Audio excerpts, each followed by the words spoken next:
উজনিৰ পৰা গৈ গুৱাহাটী চহৰত যিখিনিয়ে যুৱক যুৱতীয়ে দীঘিল ঘেলাই ঘূৰি ফুৰে, লোকৰ গাড়ীয়ে গাড়ীয়ে ৰাতি লোকৰ বাইকৰ পুকুৰে পুকুৰে আৰু তেওঁলোকৰ লগত পাৰ্টি কৰি কৰি যিখিনি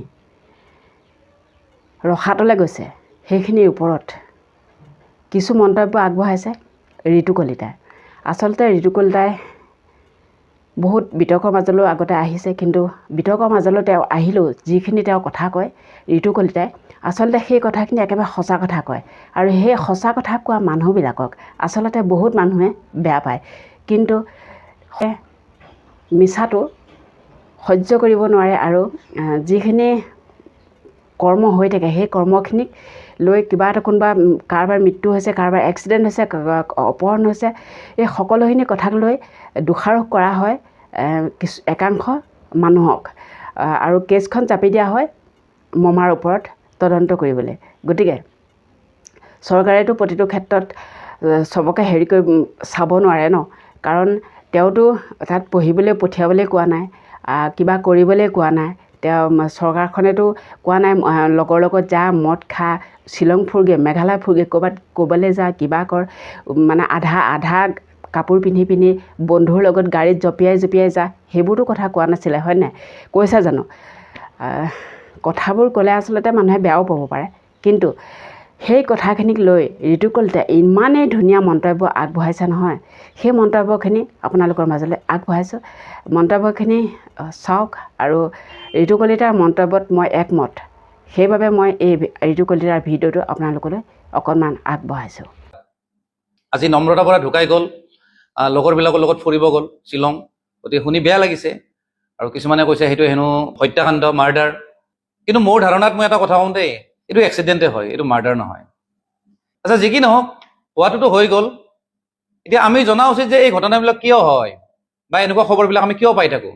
মেইন কাৰণটো হ'ল গুৱাহাটীৰ যিটো হাৱা পানী, গুৱাহাটীৰ যিটো পৰিৱেশ, বেছিভাগ ল'ৰা ছোৱালীয়ে বাহিৰৰ পৰা আহি, মানে গুৱাহাটীৰ বাহিৰৰ পৰা আহি গুৱাহাটীখনক কিবা মুম্বাই, কিবা থাইলেণ্ড, কিবা ডুবাই বুলি ভাবে নে কি ভাবে নাজানো, তেওঁলোক পাগল হৈ যায়। আপোনালোকক মই এটা কথা কওঁ, এই গুৱাহাটীখন যে কেতিয়াবা দেখাই নহয় বিল্ডিংবিলাক একদম ওপৰৰ পৰা, তাৰে 50% বিল্ডিঙত মেক্সিমাম বেয়া কামবিলাক চলি থাকে। ক'ৰবাত হাউচ পাৰ্টি চলি আছে, ক'ৰবাত ছেক্স স্কেণ্ডেল চলি আছে, মানে হিচাপ নাই, কিন্তু মানুহবিলাক নিমাত থাকে। আৰু এইবিলাক কৰে বেছিভাগ বাহিৰৰ মানুহখিনি আহি। একেবাৰে সত্য কথা, কাৰোবাৰ গাত লাগে যদি লাগক, মই কোৱাটো সদায় কৈ যাম। এইবিলাক খবৰ যে শুনো, মেইন কাৰণটো হ'ল অবৈধ ৰিলেশ্যন, প্ৰথম কথা। ছেকেণ্ড কথাটো হ'ল পাৰ্টি, হাউচ পাৰ্টি, মদৰ পাৰ্টি, এইবিলাক।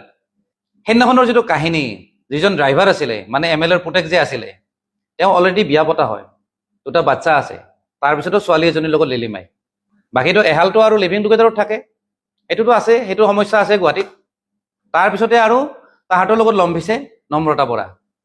ল'ৰা ছোৱালীবিলাকে যেতিয়া ইয়াত আহিব নহয়, তেতিয়া ঘৰত কিবা কিবি কৈ থাকে, মই পঢ়ি আছোঁ, মই এতিয়া শুই যাওঁ, মোৰ কালি ক্লাছ আছে, মোৰ কালি অফিচ আছে, এনেকুৱা ধৰণৰ কথা কৈ কৈ মাক বাপেকক ঠগাই থাকে।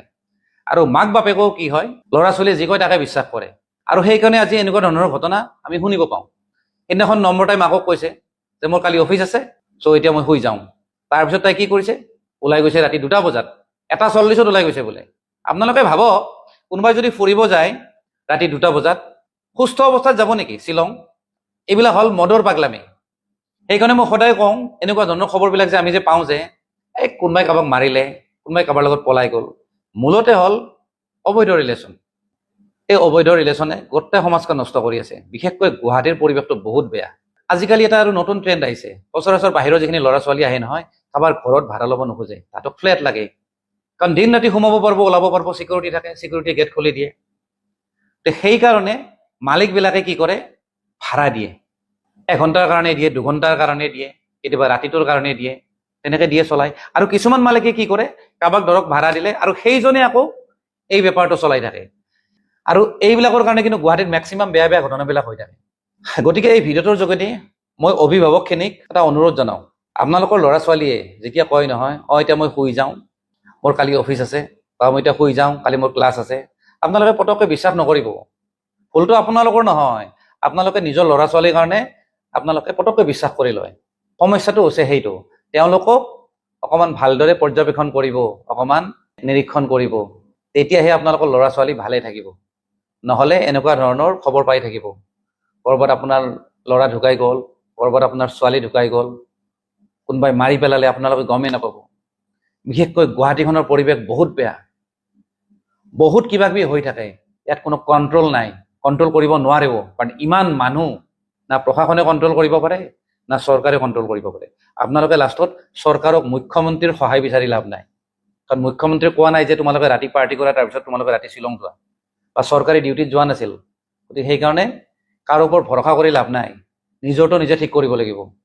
গতিকে মই ভিডিঅ'টো বেছি দীঘল নকৰোঁ, ধন্যবাদ।